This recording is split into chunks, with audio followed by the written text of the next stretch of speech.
kita semuanya.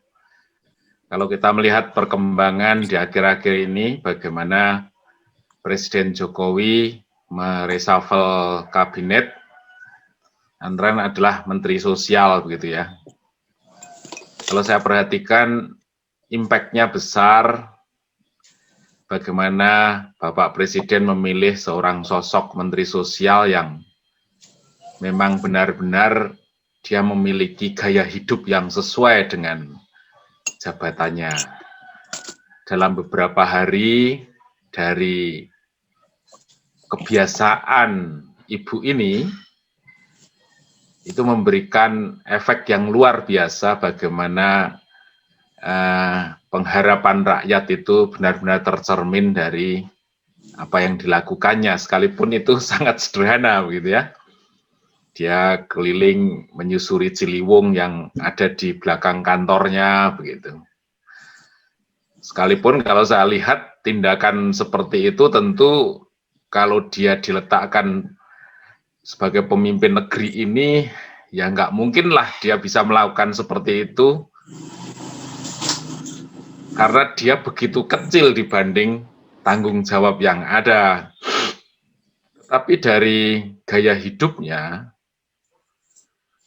dia benar-benar memberikan satu inspirasi yang besar bagi negeri kita bahwa Menteri Sosial memang memiliki gaya hidup yang seperti itu. Kalau dilihat dari pernyataan-pernyataannya, bagaimana dia begitu menghargai kepercayaan yang dari Tuhan, itu benar-benar dilakukan dengan tanggung jawab.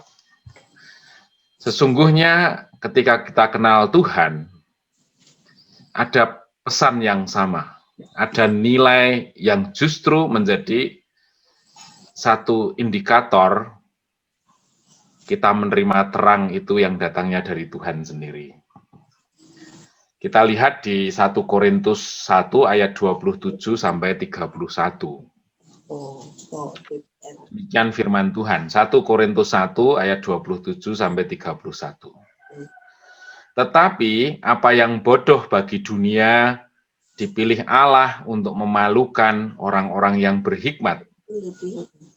Dan apa yang lemah bagi dunia dipilih Allah untuk memalukan apa yang kuat. Dan apa yang tidak terpandang dan yang hina bagi dunia dipilih Allah. Bahkan apa yang tidak berarti dipilih Allah untuk meniadakan apa yang berarti. Supaya jangan ada seorang manusia pun yang memegahkan diri di hadapan Allah. Tetapi oleh Dia kamu berada dalam Kristus Yesus, yang oleh Allah telah menjadi hikmat bagi kita. Ia membenarkan dan menguduskan dan menebus kita, karena itu seperti ada tertulis, barang siapa yang bermegah, hendaklah ia bermegah di dalam Tuhan. Jadi kalau saya sampaikan pada prolog yang pertama, bagaimana kita melihat sosok yang baru di kabinet Pak Jokowi, terutama pada Menteri Sosial, itu kan hanya menyangkut panggungnya saja. Kalau Bu Risma, dia diberi kepercayaan memiliki panggung seluruh Indonesia ini. Tetapi bagi kita anak-anak Tuhan, kita sebenarnya mempunyai panggung sendiri-sendiri. Nah, bagaimana kepercayaan Tuhan pada saatnya yang tepat, dia akan mengangkat kita pada panggung yang lebih besar.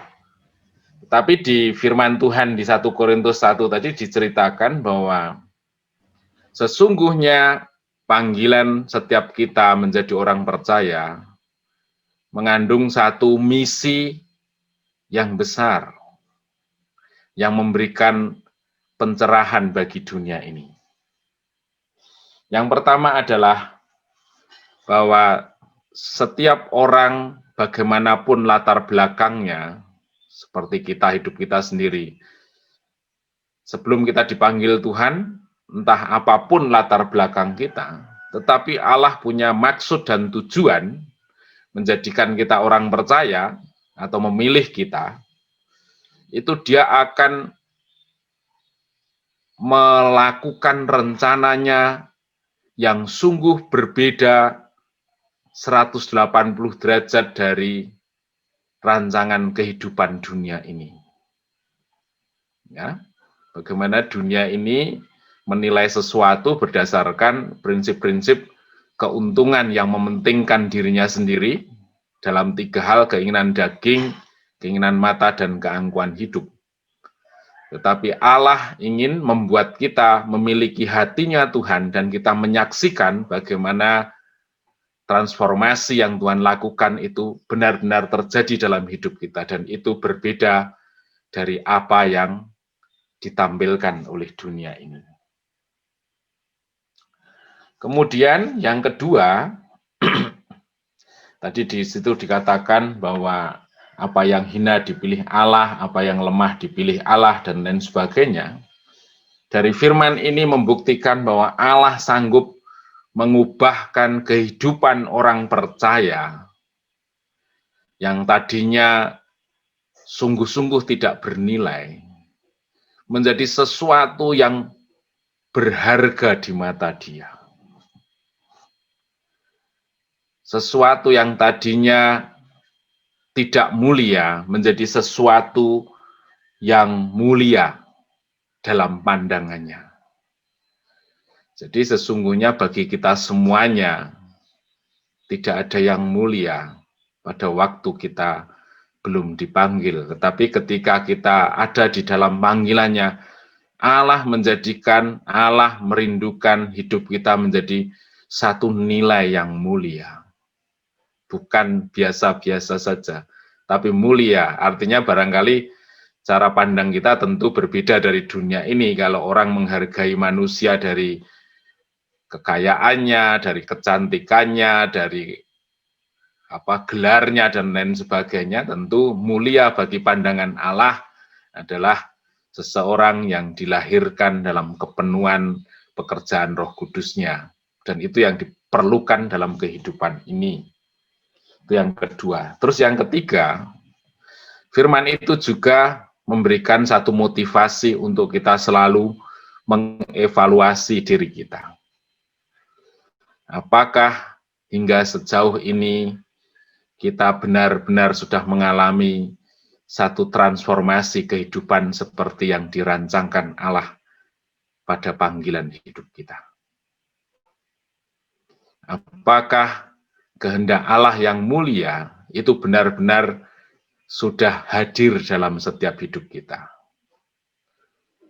Kemurahan, kesetiaan, ketekunan, kesabaran, dan lain sebagainya, apakah terus hadir memperbarui hidup kita? Atau barangkali sesuatu yang berbeda, apakah kita semakin hari semakin menanggalkan manusia kedagingan kita? Apakah egoisme, segala sesuatu yang dilihat untuk kepentingan diri sendiri itu masih menjadi warna yang dominan dalam hidup kita? Itu sesungguhnya pesan yang disampaikan pada firman Tuhan ini. Jadi ada 3 pesan yang disampaikan dalam firman Tuhan di 1 Korintus 1 ayat 27 sampai 31. Yang pertama adalah rancangan Allah atas hidup orang percaya berbeda dari rancangan dunia ini.